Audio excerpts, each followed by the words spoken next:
ब्रह्मचर्य अत्यंत आवश्यक है। नींद पर काबू पाने के लिए, शरीर पर शासन करने के लिए, मन पर शासन करने के लिए, दिव्य आनंद का अनुभव करने के लिए ब्रह्मचर्य नींव है, नींव।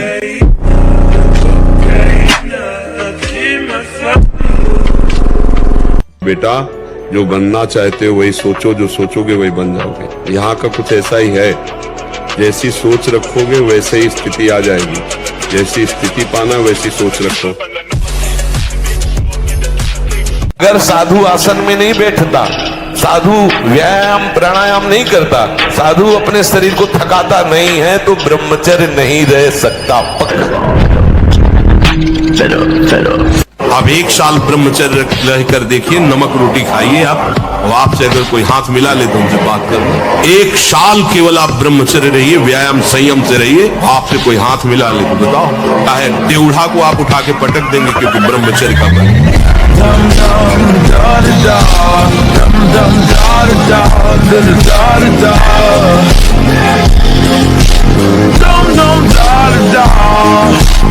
अब मन जिस विचार में फंसा देता है, बिना मतलब फंसाए, कोई भय नहीं, वो भय दे रहा है। कोई शोक का कारण नहीं, वो शोक दे रहा है, चिंता दे रहा है।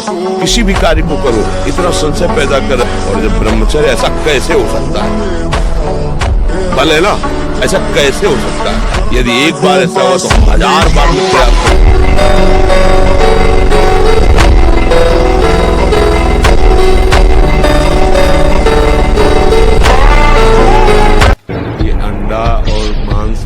आदमी जिनको ये भ्रम है कि इसमें शारीरिक शक्ति बढ़ती है, शरीर बल ज्यादा काम नहीं करता है, तो ब्रह्मचर्य वीर की रक्षा करोगे, उससे बढ़कर कोई बल नहीं होता। ब्रह्मचर्य सबसे बड़ा महाबल होता है।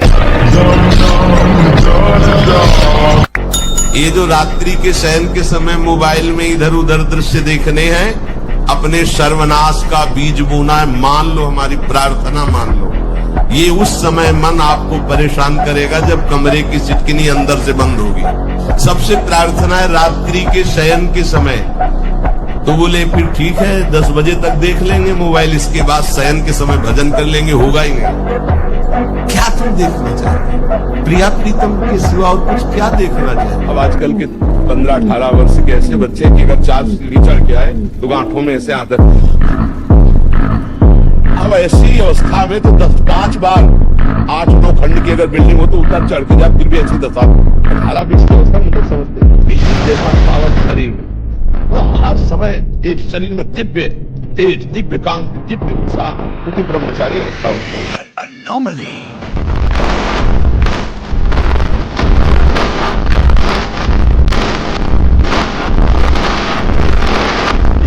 के बिना कोई सुखी नहीं हो सकता, ये पक्की बात है। विश्व के चाहे जितने भोग भोग लीजिए, कोई भी हो, अध्यात्म के बिना सुखी नहीं हो सकते। नए नए भोगों को भोगने की इच्छा आपको जलाती रहेगी, और अध्यात्म है तो जथा लाभ संतोष सदा का कछुना चाहोगे। जैसी भी स्थिति भगवान ने दी बहुत बड़ी हमारे लिए है, हम उसी में संतुष्ट हैं, इसी में शांति हो जाएगी।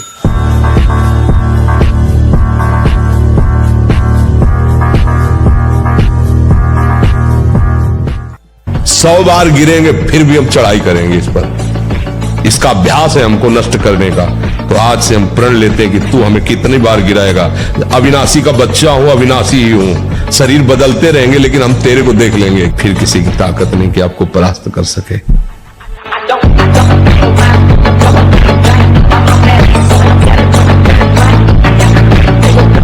पूरे शरीर में जो गर्मी पैदा होती है, वो शक्ति पैदा होती है, उससे वीर ऊर्ध्वगामी होता है। जिसका वीर ऊर्ध्वगामी हो गया, वही अखंड ब्रह्मचारी का होता है, नैष्ठिक ब्रह्मचारी का। फिर ये स्वप्न दोष और सब नाना प्रकार की जो कुछ प्रवृत्तियां हैं, इनका प्रश्न ही नहीं उठता। और जब ब्रह्मचर्य, ऐसा कैसे हो सकता है?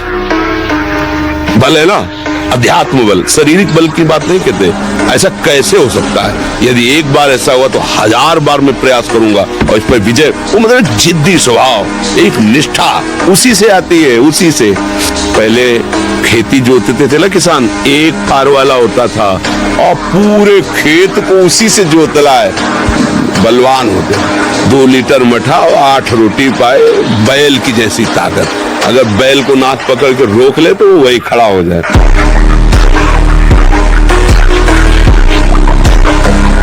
संयम में रहो, ब्रह्मचर्य धारण करो।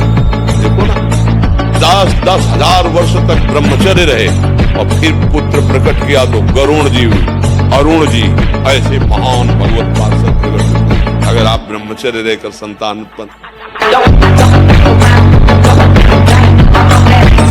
कम से कम 1500 दंड बैठक मारे, फिर 2-4-6 घंटे पद्मासन सिद्धासन में नस नाड़ी एकदम शुद्ध, तब वो ब्रह्मचर्य लगना चाहिए कि ब्रह्मचारी है। एक मैं देखा था, पहलवान आए थे, हर जगह विजय प्राप्त करते थे, तो वहां उन्होंने चैलेंज कर दिया कि कोई भी लड़ ले। तो गांव का एक किसान आदमी जो संयम से रहता था, दंड बैठक मारता, तो बोले नाम नहीं सुना, 5 मिनट में तुम्हें पटकेंगे। जैसा उसने कहा था, 5 मिनट में ऐसे ऊपर उठा के बोरा की तरह धम में से रख दिया। बाद में उसने एकांत में बुलाया उसको और कहा ऐसा क्या? तो उसने कहा कि रोज मैं अपने व्यायाम को भगवान का भजन समझता हूँ और संयम से रहता हूँ।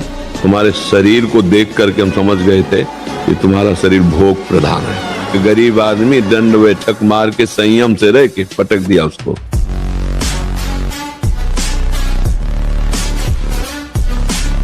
ब्रह्मचर्य सेवन ही प्रभु प्रेम और आत्मज्ञान की नींव और स्वच्छ मार्ग है। शरीर में सहने की सामर्थ्य ब्रह्मचर्य से आती। गर्मी, सर्दी, बरसात, मान अपमान, निंदा, स्तुति, ये ब्रह्मचर्य से सहने से।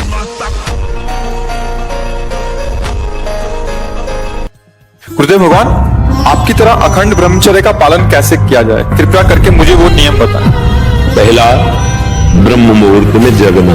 अब ब्रह्म मुहूर्त में बिना कुल्ला किए वो जैसे तांबे के पात्र में 1 लीटर जल रख ले, रात भर रखा उसे पीजिए और इसके बाद थोड़ा टहलिए, वज्रासन में बैठ के फिर शौच जाइए, फिर स्नान कीजिए जरूरी, और फिर आधा घंटा व्यायाम कीजिए, कठोर व्यायाम जैसे दंड बैठक, ऐसे फिर आधा घंटा आसन कीजिए जो योगी का आसन है। नहीं, ब्रह्मचर्य में एक महान पावर है। ब्रह्मचर्य एक आध्यात्मिक शक्ति है, चाहे स्त्री हो चाहे पुरुष।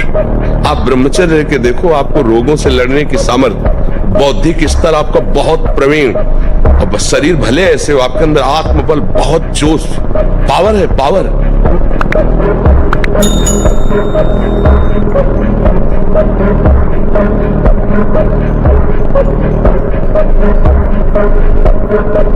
क्या मुर्दे जैसा जीवन, जो इंद्री जैसा चाहे वैसा डाउन कर दे, जैसा चाहे वो हमें शोक दे दे, दुख दे।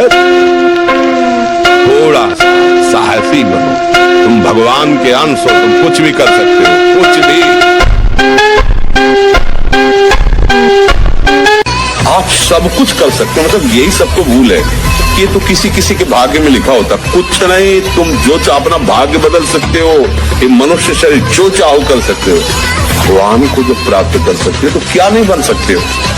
नाम जप करो, अच्छे आचरण करो, अच्छा भोजन करो, व्यायाम करो।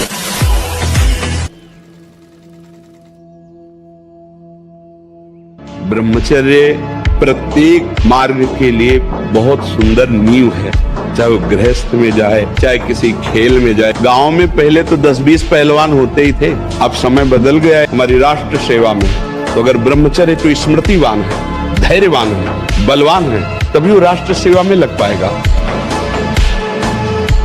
धन्यवाद गुरु जी के अनमोल वचनों को अंत तक सुनने के लिए। धन्यवाद गुरु जी के अनमोल वचनों को अंत तक सुनने के लिए। धन्यवाद गुरु जी के अनमोल वचनों को अंत तक सुनने के लिए। धन्यवाद गुरु जी के अनमोल वचनों को अंत तक सुनने के लिए। धन्यवाद गुरु जी के अनमोल वचनों को अंत तक सुनने के लिए।